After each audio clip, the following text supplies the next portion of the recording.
Hey guys, it is, I just hit something. Okay, hey guys, it is 31Winter31, aka Winter, aka Wolfie, whatever you'd like to call me today, and today we are doing a Quick Tip Tuesday video on tiny homes. I asked you guys on my Instagram, and it actually ended up being 50-50, so I've decided to do tiny homes because I thought it'd be pretty easy. I don't have to build anything, I can just go over some stuff with you, and yeah, so that's what we're doing. So this is a house, I believe, called Mini Mod House. It's up on the gallery, on my gallery, and I did this before I started my YouTube channel, so it doesn't have any build video with it, but I'm here to show it to you guys now. My first tip is windows. When you have a tiny home, things can look really, really cramped, and so one way to fix that is with windows. The other way to fix that is with lots of mirrors, because it gives it more of a 3D feel and makes it feel more spacious. As you can see, this house is actually, it's not super small, but it's kind of small. I have no idea what the dimensions are. I'll look at them in a minute. But my second tip is also right here, which is using the space under the stairs, if you have stairs.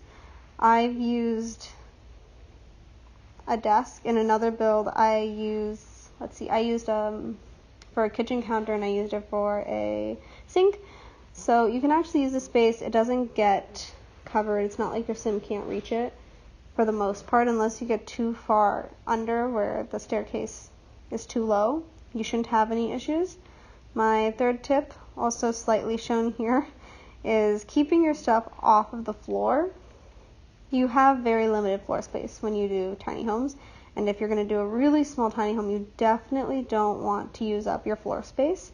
So using bookshelves that are hanging on the walls, instead of having bed stands, using shelves is always a good idea. I don't think I did that in this video, but that's another tip. Oof, we've ended up somewhere. Okay.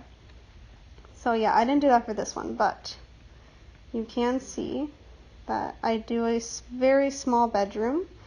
There is one bedstand, which has absolutely nothing on it. This is definitely a very minimalistic build that I've done. I used some light colors, which you should do in tiny homes. Obviously, I also have some black flooring, but because of all the windows, I think it kind of balances out. So generally, you want to stick with light colors, but I always like to add black as an accent, so that's a rule that I don't follow very often. And then bathroom, pretty simple. This is clearly four squares right here, and then 1 square for the shower. So yeah, and that's one thing also I suggest. A lot of people just take out the sinks and they'll do like a 3-square bathroom, which I'll show you in a couple minutes. But this is also a really nice idea if you want to keep everything in your bathroom. You don't want to make it that small and really limit space. Is you can do this 2x2 and then have this 1 square for the shower instead of having it be a 3x2. So that's one thing, and then it gives a little bit more space over here so that I could actually add some stuff outside. Another thing you could consider is not having a kitchen. I know that sounds super weird, but if you think now, with the off-grid lot, a lot of times you can't have kitchens, you know. I mean, you can use a stove, but you can't use a fridge. So sometimes I don't even add kitchen space into my off-grid lots. And that's a really good idea for when you want to save space here. Because instead of having a kitchen, then you could just leave that space for something else. And you could have maybe just a fridge if you really wanted one. And then you can have an outdoor cooking area. So that saves a little bit of space. Obviously, grills are a lot smaller than huge kitchens. So that's my first few tips. Let's get on with the next build that I will show you. We're in build mode. This is obviously not as small as some tiny builds, but it still shows the tips that I would like to show you guys. So that's what we're looking at. Once again, as you can see, you have this kitchen area underneath the staircase. And then for the bathroom, it's literally only 2 squares. I only add a toilet because I wanted to make it really small, and then you can just use the kitchen sink instead. You could also, which I'll show you right now actually, is you could also do this. That just deleted everything, but that's okay because this is up on the gallery and I can always get it back. So another thing people do is this. So you have this 3x1 and it's really small, but that's kind of all you can do. So that's one thing you could do instead. Lofting is always a really good idea with tiny builds. It makes it seem a little bit bigger. And basically how you do a loft build is you're going to make sure that this room is separate. These rooms are separate from this area, and then you're just going to delete the flooring on this side. And you'll have a loft, which, I mean, I can do a tip video on that if you want it. So yeah, I think that covers most everything. I would not recommend doing split levels with tiny homes, especially if you really want to save space. But it does give something interesting. It just depends on what you're looking for.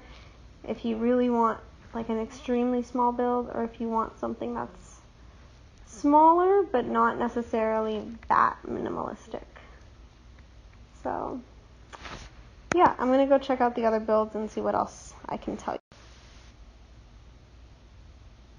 Okay guys, so we're on to probably the last, well, I might show you this one over here.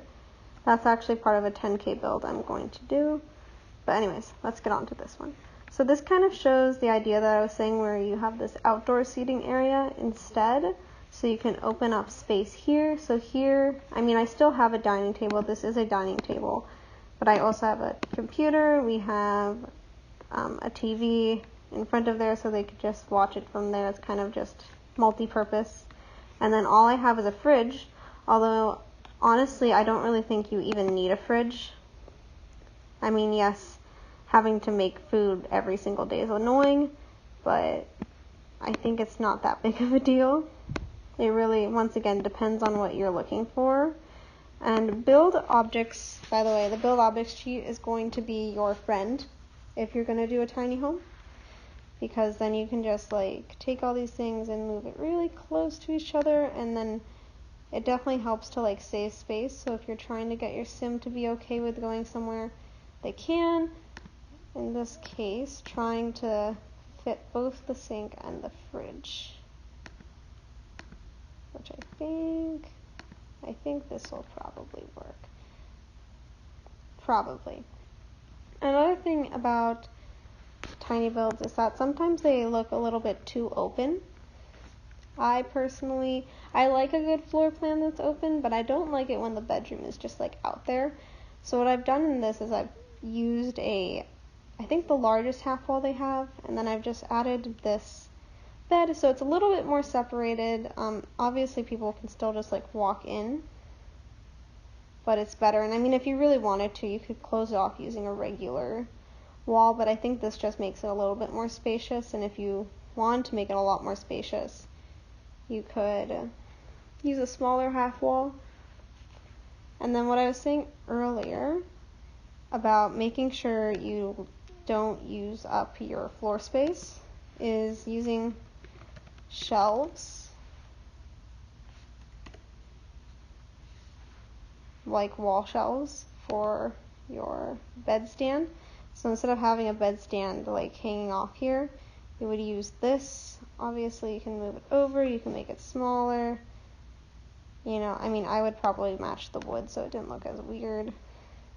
Why aren't the good shelves showing up when I typed in shelves? I have very specific preferences on shelves. I like the like basic ones, which have some, these ones. The Immaculates are my favorite. What matches more? I think this would match more, yeah.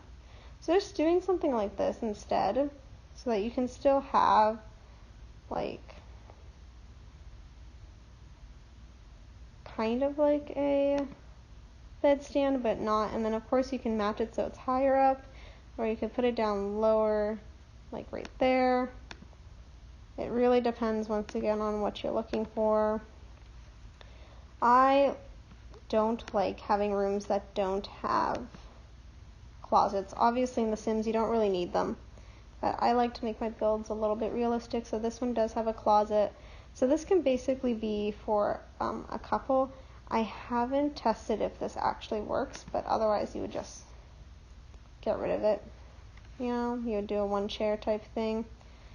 Or if you really wanted 2 chairs, I mean, you'd have to figure out something. I don't know.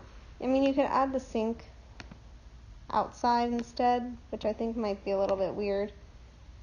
And then just scoot this over a little bit more, maybe like in the middle-ish, so they can still walk through. Or you could add a cube space here, so it's still small, but you can still reach it, you know, so it'd be something like this. Where's the wall? Okay. Once again, it really depends on what you want. If you want to really stick to a, what is this, 1, 2, 3, 4, 5. 1, 2, 3, 4, 5. It's a 5x5 build. So that's what I would do for a 5x5 build if I were to do one. I have actually done smaller builds than this, but the problem is they're on my other computer, and I never transferred the files over, so oops. And then my last tip before I end this video is having outdoor stuff. Small builds get really, really boring if they just don't have anything interesting on the outside. So having like a little patio outside, or a garden, or doing something interesting with the walls, whether it be something like this, or maybe using the shelves to do something cool, or just adding columns on everything. Anything that makes the build look a little bit more interesting. You know, because especially if you're going to go with like this block shape, then you're going to want to do something that's not super boring.